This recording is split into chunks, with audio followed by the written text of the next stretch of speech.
오늘 하나님께서 저희에게 주신 말씀은 요한계시록 19장 11절에서 16절 말씀입니다.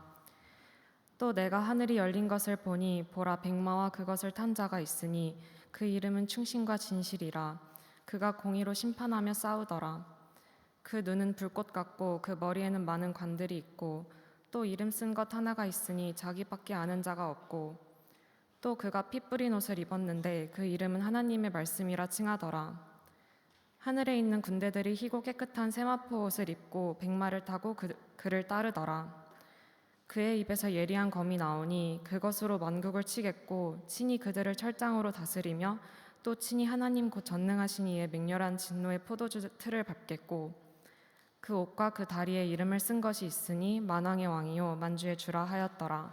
아멘.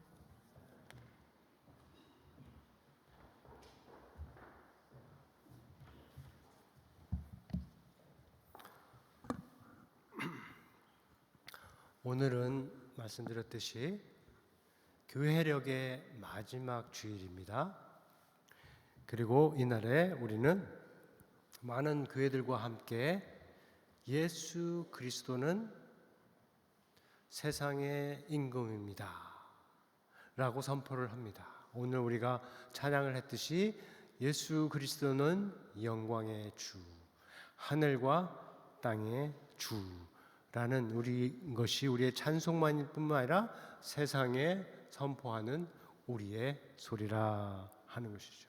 그래서 이 날이 우리에게도 아주 중요하고 또 예수 그리스도께서 하나님의 아들로서 세상의 구주이신 것은 적어도 1년에 한 번은 우리가 되새겨 보아야 할 의미다 하는 것이죠. 제가 우리 교회에 부임하고 2021년부터 지금 네 번째 맞이하는 절기예요. 오늘 그리스도의 왕 주일은. 그리고 오늘 여러분과 함께 나누고 강조하고 싶은 부분은, 함께하고 싶은 부분은 이 세상에 그리고 심지어 교회에도 들어와 있는 잘못된 한 경향이 있는데 그것을 맞서서 오늘 이 절기를 지키고 말씀을 전하려고 합니다. 그것이 뭐냐 하면 그리스도를 길들이려 하는 경향이에요. 영어로 하면 tame일 수도 있고 domesticated이라고 할 수도 있는데 그리스도, 하나님을 길들이려고 하는 tendency, 경향이 세상에 그리고 교회 안에도 있다 하는 겁니다. 성경이 전하는 대로의 하나님, 성경이 전하는 대로의 그리스도가 아니라 자기의 생각이나 필요나 취향에 맞춰진 예수 그리스도 하나님이라는 것이에요. 교회를 다니는 사람들 중에도 자기에게 맞는 그리스도만, 자기에게 맞는 하나님만 갖기를 원하는 사람들이 적지 않고 그 하나님을 붙들고 사는 사람들이 또 많이 있습니다. 예수님을, 하나님을 필요할 때만 부르고 모든 것이 잘 되고 평안할 때는 찾지도 않고 혹시라도 어려운 소리, 듣기 싫은 소리를 하면 문을 닫거나 아니면 단지 속에 가두어 버리는 사람들이죠. 그리스도가 아니라 자기 자신이 주인인 것처럼 행하는 사람들입니다. 자, 그러한 성향을 드러내는 날이 오늘이고, 그리고 그것을 바로 잡게 해 주는 말씀이 오늘 봉독한 말씀에 담겨 있습니다. 본문에는 예수님에 대해서 우리가 너무 편하고 쉽게 생각하지 않게 하는 두 가지 측면이 담겨 있어요. 첫 번째는 본문이 묘사하고 있는 이 예수 그리스도의 모습이에요. 그리스도께서 이 땅에 처음 오실 때 그때 보여주신 모습, 성경에 특별히 복음서들이 전하고 있는 그 모습과 여러 부분에서 다른 모습이 오늘 본문에 기록되어 있는 예수 그리스도입니다. 자, 첫 번째 때를 우리가 돌아볼까요? 첫 번째 때에 예수께서 이 땅에 오실 때에는 연약한 동정녀 마리아의 몸을 빌어서 아기로 오셨습니다. 그리고 우리와 같은 사람의 몸으로 사셨지요. 예루살렘에 들어가실 때는 어린 나귀를 타고 들어가셨어요. 그곳에서 사람들에게 조롱과 매맞음과 고난을 당하셨고, 머리에는 가시면류관, 군인들이 만든 가시면류관을 쓰시고 피를 흘리셨고 십자가에 달려서 죽으셨습니다. 그러나 오늘 본문 요한계시록이 보여주는 주님, 다시 오실 주님인데 그 모습이 어떻습니까? 백마를 타고 오셔요. 그의 머리에는 가시면류관이 아니라 영광의 면류관이 여럿 있습니다. 그의 눈은 불꽃 같다고 하고 그의 입에서는 예리한 검이 나옵니다. 자, 요한계시록이 묘사하는 것을 우리가 그림으로 그대로 그리면 이상한 형상이 나오는데, 우리가 이해해야 될 것은 그런 것이 아니고 요한계시록이 알려주려고 하는 이 상징의 의미들이죠. 자, 이번에는 하나님을 대적하는 자들을 용서하기 위해서가 아니라 그들과 싸우고 공의로 심판하시고 그들을 철장으로 다스리시며 하나님의 진노의 포도주 틀을 밟기 위해서 오시는 것입니다. 이전에는 그리스도께서 피를 흘리셨다면 이제는 원수들이 피를 흘릴 차례이죠. 다시 오실 그리스도는 처음처럼 혼자 외롭게 싸움의 길을 가지 않으실 것입니다. 이제는 희고 깨끗한 세마포 옷을 입고 그와 같이 백마를 타고 그를 따르는 하늘의 군대가 그와 함께 할 것이죠.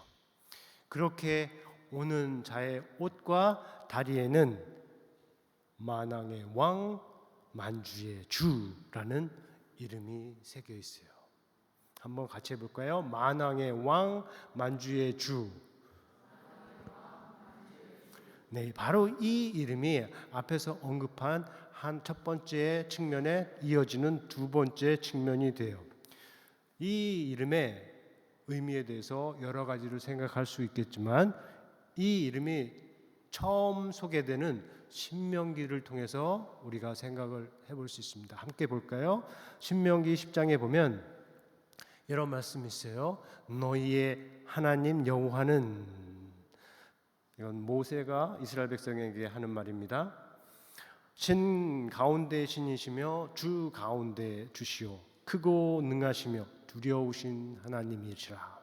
사람을 외모로 보지 아니하시며 뇌물을 받지 아니하시고 고아와 가부를 위하여 정의를 행하시며 나그네를 사랑하여 그에게 떡과 옥을 주시나니, 이렇게 말씀을 하고 있는데, 여기에서 말하는 신 가운데 신, 주 가운데 주, 이것은 오늘 요한계시록 본문에서 만난 만왕의 왕 만주의 주와 의미와 형식에서 거의 같은 말이에요.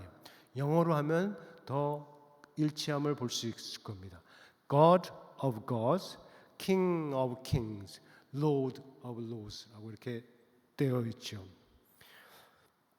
이것을 다신의 상황, 신들이 많은 다신의 상황에서 보면 최고의 신, 최고의 왕, 최고의 주라고 이해를 할 수 있겠지만, 성경에서와 같이 유일신의 상황에서는 유일한 신, 유일한 왕, 유일한 주, 진짜 신, 진짜 왕, 진짜 주, 이렇게 이해를 할 수가 있어요. 자, 신명기에서는 하나님의 크고 능하고 두려우심, 그 측면을 말하고 있습니다. 그런데 요한계시록인 오늘 본문에서는 그것을 그리스도에 대해서, 예수 그리스도에 대해서 말을 하고 있는 거예요. 예수 그리스도께서 크심을, 그의 능하심을, 그의 두려우심을 말하고 있습니다. 영어로 하면 great, mighty, and awesome이라고 하는데 모두 사람이 마음대로 길들일 수 없는 측면을 알려주는 말들이에요. 여기에서 끝에 awesome이라고 하는 것은 두려움을 일으키는, 경외감을 일으키는 그런 뜻으로 이해를 할 수가 있습니다. 보면 무서움이, 경외감이 자연적으로 일어나는 그러한 대상을 향해서 쓰는 말이에요. 이어지는 18절을 보면 이스라엘의 하나님 여호와께서 어떤 면에서 그렇게 크고 능하고 두려운지 보여주고 있습니다. 한번 같이 읽어볼까요? 요 굵게 표시된 부분만 시작. 사람을 외모로 보지 아니하시며 뇌물을 받지 아니하시고 고와 가부를 위하여 정의를 행하시며 나그네를 사랑하여 그에게 떡과 옥을 주신나이. 그런 면에서 이스라엘의 하나님 여호와께서 크고 능하고 두려우신 분이다 하는 것인데, 바로 예수 그리스도께서 그러하신 모습을 보여주셨죠. 그의 힘과 능력과 위엄은 오직 하나님의 사랑과 세상의 구원을 위해서, 세상의 정의를 위해서만 사용을 하신 것입니다. 자, 우리가 당연하게 지나갈 수 있지만 어떻게 그럴 수 있을까라고 질문을 할 수가 있어요. 어찌하여서 어떻게 이렇게 크고 능하시고 두려우신 하나님에게 사랑, 정의, 생명, 구원이 함께 할 수 있을까요?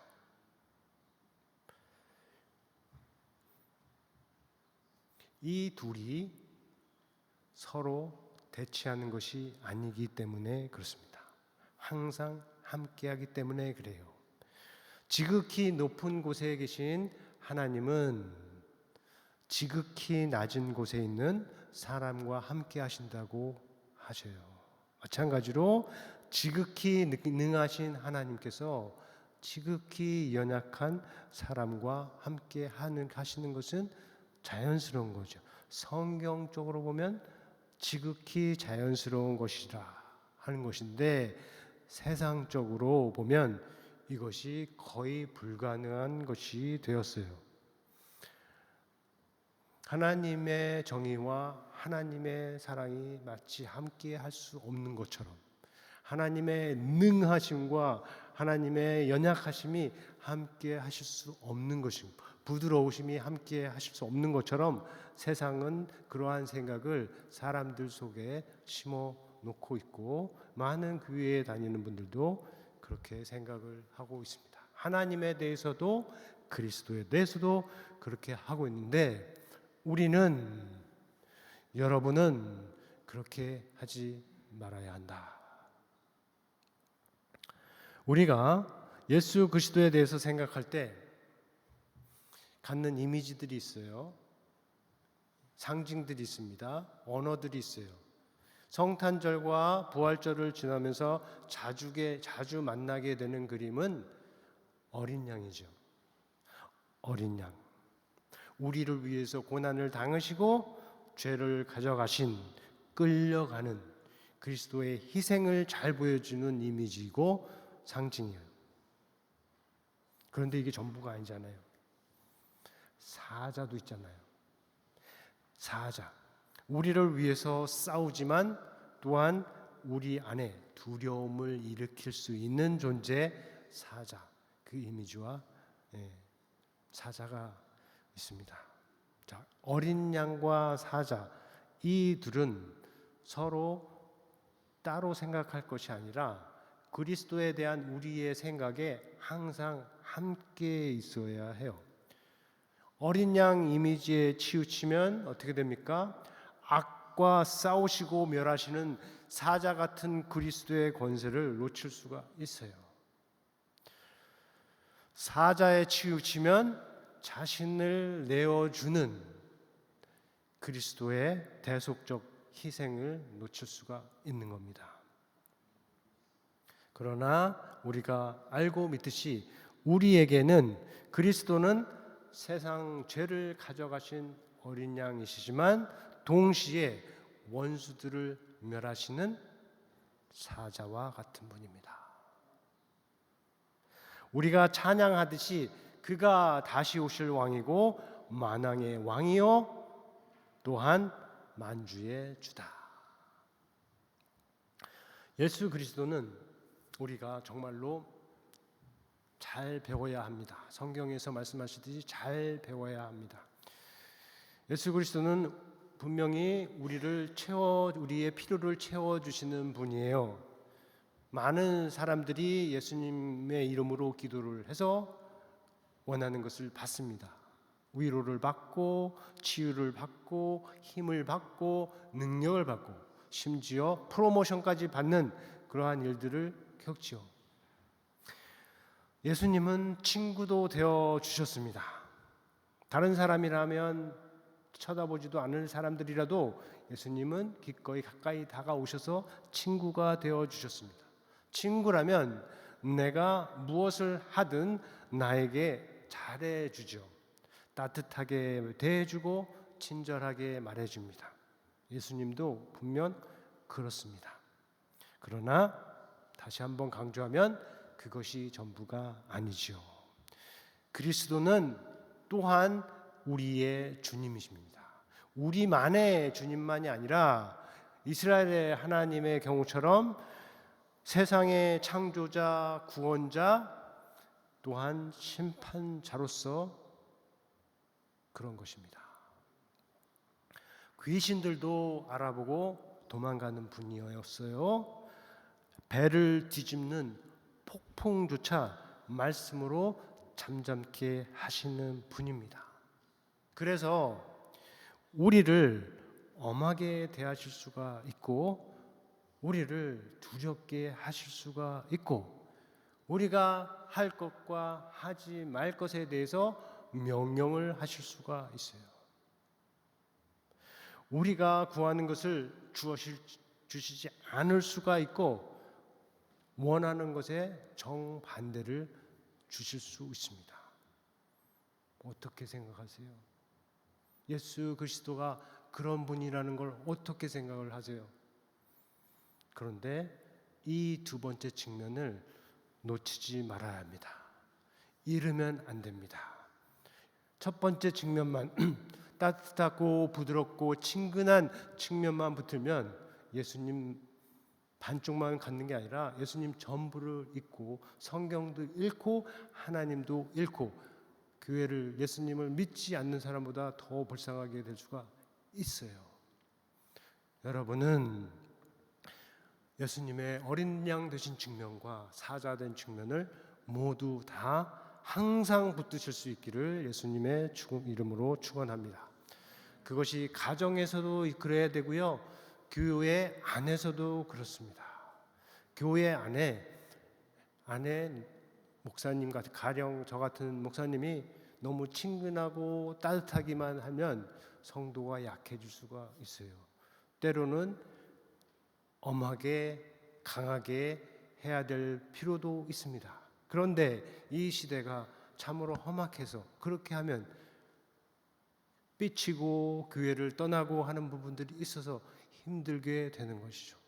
우리 안에는 그런 일들이 없고 예수님의 어린 양 측면과 예수님의 사자의 측면이 공이 있듯이 우리 교회 안에도 이 두 측면이 건강하게 균형 잡게 살아 있을 수 있기를 바랍니다.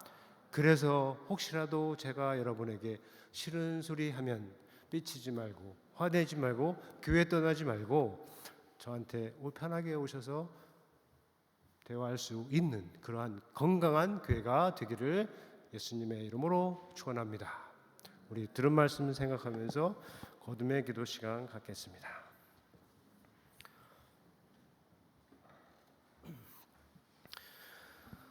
네, 만왕의 왕, 만주의 주, 우리 예수 그리스도에게 주어진 높은 이름입니다.